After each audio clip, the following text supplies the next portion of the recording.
NCSoft Sins. Now, this is a very well written post by Blade Soul Redditor, and basically, this is the top post on the Blade Soul Reddit. Probably will be for probably forever, honestly, because I haven't seen this many upvotes in a very long time on Blade Soul Reddit. Usually, anything above like 100 is really high. So 275 upvotes is insane. Also, got some awards. So hey, very well written little essay here about some of the sins that NCSoft has committed to Blade Soul over the past couple years. Thought I would kind of share my take on it, read through it with you guys, because a lot of this is pretty damn accurate. So the first one is NC West has promised different maintenance times for EU region. Now, the EU has been kind of screwed over with maintenance for many, many years now. Every time they overextend the maintenance, which they do basically every single time, they have to delay it for a couple more hours. It always ends up with the EU basically missing almost a full day of Blade Soul. And with Blade Soul being a daily oriented type game, how you progress with your dailies, this is a really big deal. And this is something that's been happening for years now. Like, people have been very upset on EU, and it has never been fixed. So this is a very key point. And with them doing this for so long, I think at this point they're not going to try to do any changes for the EU region. I think the EU is always just going to get the short end of the stick when it comes to the maintenance updates, which unfortunately is always going to be usually delayed for a couple more hours every single time. Somehow, I don't know why, even when it's a really small patch and they're barely doing like little fixes, whatever fixes they're doing, it always gets overextended and delayed. So hey, EU always just screwed over a little bit with that. Next one is probably the most true freaking post on here. Horrible optimization since game launch, never fixed.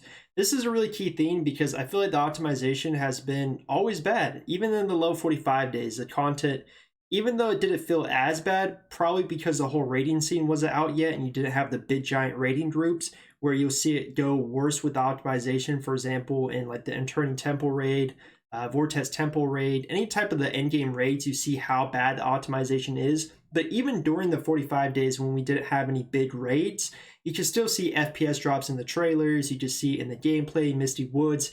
I remember crashing a ton. I remember having freezes. It still was pretty bad. And this is something 4 years now we're launched into North America and Europe for Blade Soul, and there still is no fix coming anytime soon. And it's kind of crazy that people have played this game for so long, myself included, with this poor optimization. You could think about if the game had perfect optimization and all this non-performance issues, how much more fun the game would be, and people still play it with the poor optimization. So it really shows you how much fun the combat is in Blade Soul and a lot of the content. But it's such a shame that this has never been fixed, and we're still waiting on it. Now, the next point is Blade Soul devs don't give a F about EU and North America server, and the head of the Blade Soul North America and Europe service can't even speak F in English.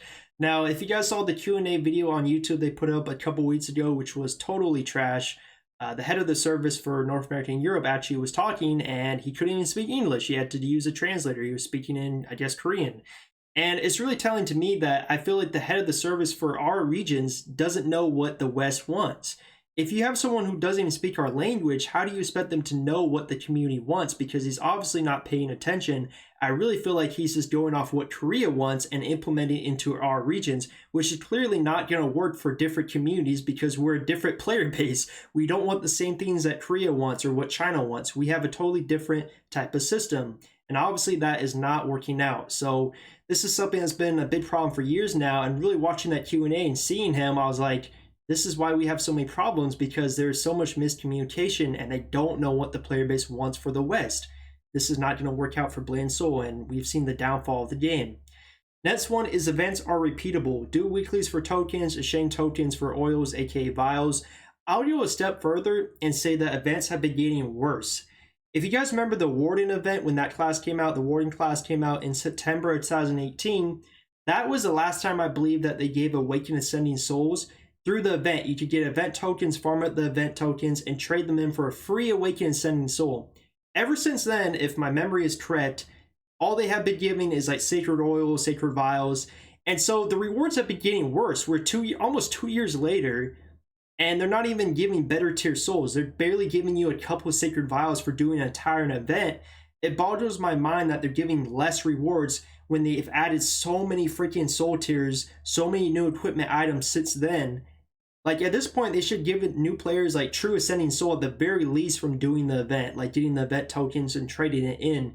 So I'll go that step further and say the events have been getting even worse. Like the rewards are terrible. The events are very repeatable. Usually it's like a really garbage event dungeon that's not very fun. Or they won't even do like an actual event. They'll just like give you event tokens for doing the same thing you do every day, like the daily challenge and the weekly challenge. So there literally is just like nothing fun about it. It's just really bad rewards and really boring events. So yeah, that's a really big sin from NCSoft. It's been really sad, honestly. The next one they have is PvE content is boring. You farm 100 runs and exchange the tokens for the accessory. Really, this is a big problem I've noticed with the content they've been putting out for Blade & Soul, even with the newest update that's coming out this month, because I happened to look at the Blade & Soul website and look what's coming. And what is it? It's a brand new 6-man dungeon with new accessories. You farm it up just like this guy is talking about. Do your 100 runs so you can get it with the tokens. You change it with the cores and you get your new legendary accessory and then you upgrade it. And it's just rinse and repeat every single time. A brand new dungeon, you just farm it over and over. It's very boring for the PvE content. There's not much variety in Blade & Soul anymore. And that could be due to how the engine runs with everything with the optimization. It really just feels kind of like a lobby simulator, honestly. It's hard to call even Blade & Soul MMORPG because it's just like you just run these instance dungeons and that's like the content. That's all we get. So very, very boring indeed. I'm going to be skipping around a little bit because I don't want this video to be like 30 minutes long. If you want to read the whole entire post, I'll leave a link in the description below on my video. I just want to kind of talk about a few other key points that really ring true to me. Another good point they have is huge pay to win getting worse every year. And they have a link to the sad truth of Blade & Soul. So this is from 2015, June 2015. When they were announcing the Blade & Soul closed beta, open beta, all that before the game launched in 2016. And they talked about how it was going to be free to play and their philosophy on this. So they said, we believe in letting everyone play the game as it's intended to be played, skill-based progression throughout all the available content. No paywalls will hold you back. And here's the big one. No amount of money will give you an unfair competitive advantage over other players. Hey, NCSoft, NCSoft. 6v6 players would like to talk to you right now. Oh God, this is depressing. How far have we fallen, NCSoft? It's so bad at this point. It's just, this is honestly like comedy. It's so sad how far we've gone from this point here to 2020. Who would have known that they would just thrown out everything they said here? It's just sad. It's really depressing. I'm gonna skip this point. It's so sad. How far have we fallen? What else do we have? Another really good one is probably this one. 85% content of Blade & Soul is dead. All the old dungeons. Honestly, some of the really fun ones, like the low 45 days, like the Labyrinth dungeon, I thought was really fun. Back in the days with like the Minotaur and the bomb boss guy and like the OG players, you guys probably remember it. It was a lot of fun, honestly. And like all these old dungeons, there's zero reason to do it. Like all the content is just like the newest stuff, like Hangar Zero and Cathedral Cliffs, and just doing multi-runs of that. And it's just really boring. I wish they would revamp some of the older content to make it fun. And this is something they could do, but they just don't do it. So a lot of really dead content, which is another reason why the game feels like a lobby simulator, because there's no reason to do anything else but just like the 2 dungeon zones, and that's it. And yeah. Another one is NC West never communicates with EU and North American player base.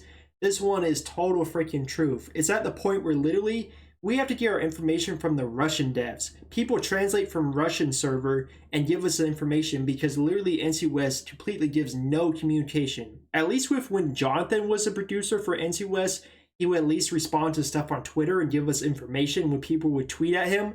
But with him gone for like almost a year now, or like over a year, we're just like totally in the dark with NC West. I don't know. It's just so depressing to see how far this game has gone due to just the years of how this guy awarded it. NCSoft sins. NCSoft sins to Blade & Soul, completely screwing up the game.